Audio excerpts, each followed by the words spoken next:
Brent and Alex show, and today we will be talking to you about how to prepare for job interviews. Man, Very imperative. Wow. Yes. So you can see I got my notes in front of me so I won't forget anything. And I know I always tell people to be entrepreneurs, which we are, we're trying to work our way up there. But it's always, everybody can't start off being an entrepreneur right away. So it's always good to get a decent job to prepare yourself for your dreams. So you can work on your dreams while you have your decent job. So we'll be talking about that, just preparing people how to prepare for job interviews. So like I said, I got my notes in front of me. And I want people to do this too. Educate yourself on the job that you're trying to interview for. Educate yourself, know about it, do your research about it.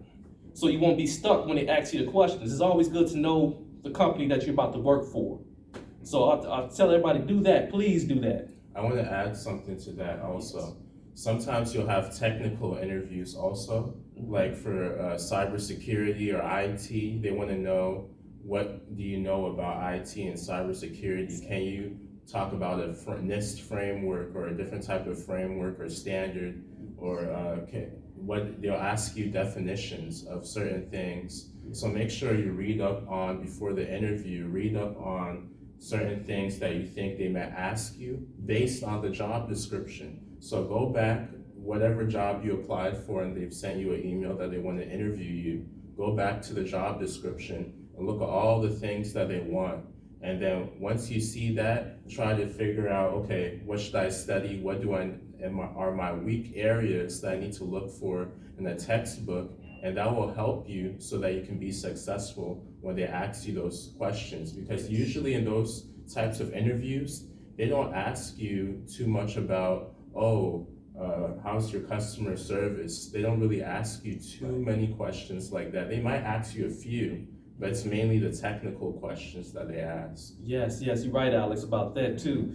And don't just show up for a paycheck. I always tell people this too, when you get a position, learn everybody else's position, because what if that person calls out and you stuck by yourself? So that's what I do at my job right now. I make sure I know everybody's position and what they're doing. So, and even the supervisor, that's the main thing. Make sure you know what the supervisor is doing. Make sure you know their job. That way you can probably move up. Say if they get another job or they retire, you can move up that slot because you know their position and everybody else's position. So learn everybody's position and be well-rounded when you get jobs. You have to. You definitely have to do that. And I always say dress to impress when you go to an interview. Dress to impress. I don't care what type of job it is. Just look sharp, look nice. You can dress casual, like I'm doing right now. Nice dress shirt or a suit or whatever. But just dress to impress. Usually, I was taught to wear suits.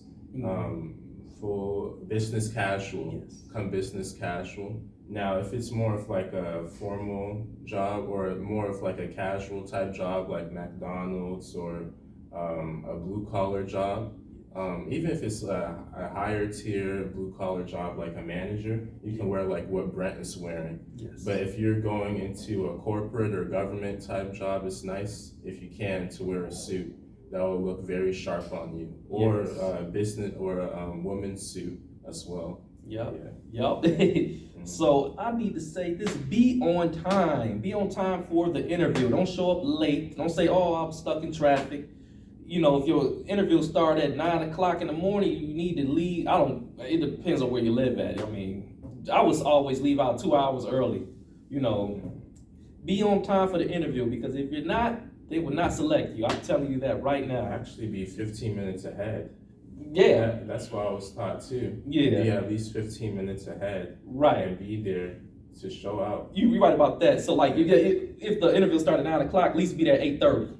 Something like that. Like you said, 15 minutes, 8:45 or whatever. And be walking in at around 45, 9:45 or whatever time. Exactly. 15 minutes. Because I'll tell you this, one time I had an interview at U.S. Department of Transportation in D.C. Yeah. And I was like, oh yeah, this is great. So I got there on time and everything. Right. But I made sure I had an extra cushion of time because I had to go through security. Yeah. I had to go through security. I had to take out my wallet. I had to show them my ID. Right. If I didn't come early enough and come 15 minutes to 30 minutes ahead, man, I would have been late for the interview. Yeah. So you have to keep that in mind also, depending on what type of job. If it's a federal government job that has a CAT card and you have to do all these access controls, Exactly. then make sure you get there early. At Yes. least 30 minutes. You said that right, Alex. Yeah. Get there 30 minutes early. Okay, now Alex, he's going to tell you how you can impress the interviewer with your answers. So he's going to get to that right now. Yes, sir. Hey, everybody. So now you're about to hear some good stuff. You're already hearing some good stuff, but we're about to go deeper into this topic. So first, how do you impress? Well, one of the biggest things is being passionate. A lot of people, like Brent was saying earlier, just work for the paycheck. They're not really passionate about their job. They just want the money, but they're not doing it because they like it. So you want to be passionate. And how do you express passion in the interview? Well, one way I like to talk about passion in the interview is talking about what I do in my free time.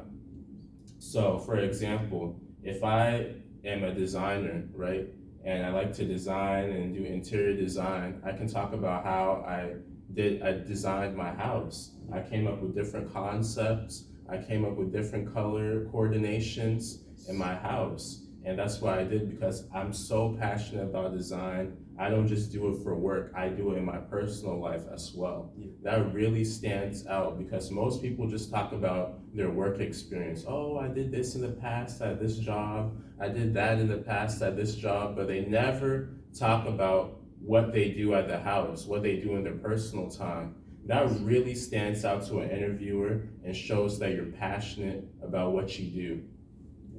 Then the next thing is being enthusiastic when you're talking about yourself. So the interviewer wants to know about you, and you want to be enthusiastic. You want to come with charisma. You want to be happy and joyful, even if you woke up on the wrong side of the bed, even if things are not going the best in your life at that time. Maybe you're just coming from homelessness, and you have this nice interview. Don't stress about it. Now, and the fact of the matter, at the time, it might be hard for you not to stress, but still be enthusiastic because that enthusiasm can carry you to be successful and win that interview. And, just be enthusiastic, and no matter what situation you're going through. Then also sell yourself. Talk about accomplishments you've made at your previous job. So now also, like the past point that I brought up about being passionate, also you want to talk about what you did at your previous job that stood out. So always come up with stories and different types of concepts that you did at your previous job, because they're always going to ask you, hey, what did you do at this job? Hey, what did you do at that job? That's one question that you have to be able to answer based on your resume. And make sure to back up everything that you put on your resume. If you say that you were able to do a whole bunch of tickets on a ticketing system, I was able to close over 100 tickets a day, and I did this and that. Right. You want to be able to prove that and talk about probably a strategy that you used to do that. So for example, I can say, I picked up some hard tickets so I can do the harder tickets that the older or the more experienced analysts did. Right. And then I picked up a lot of the easier tickets because those were flooding the queue. And that's what I did to slow down the pace of the tickets coming in. Or just talk about some strategy. I created this document to show how other people can close more tickets, or I did this, or talk about how you were an asset to the team. Then tell a story about experiences at your previous job.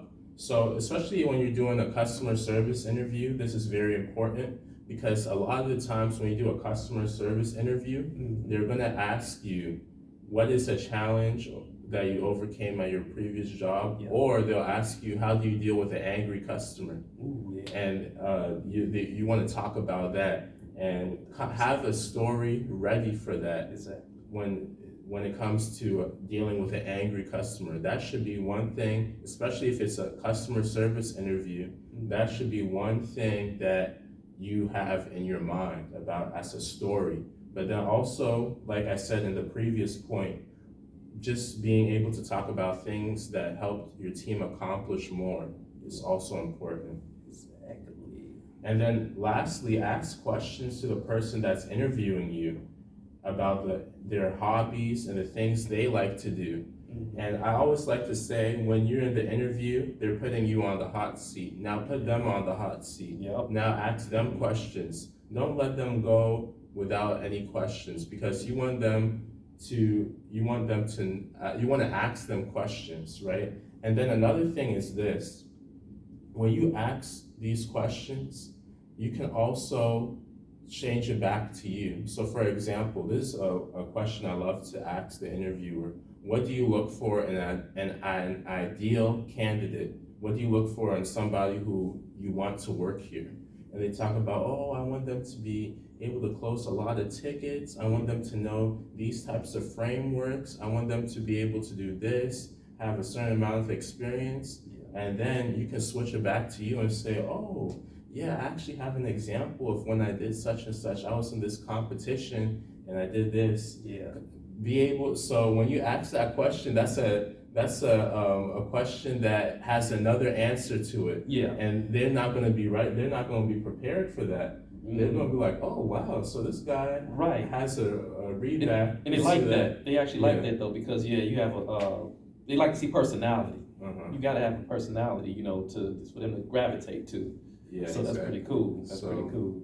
Yeah, that's all I got. So back to Brent. He's gonna finish off. Yeah, I'll finish off. Got a little bit left though, but I'm gonna say, now these the questions that are that are common in interviews that I'm gonna go over.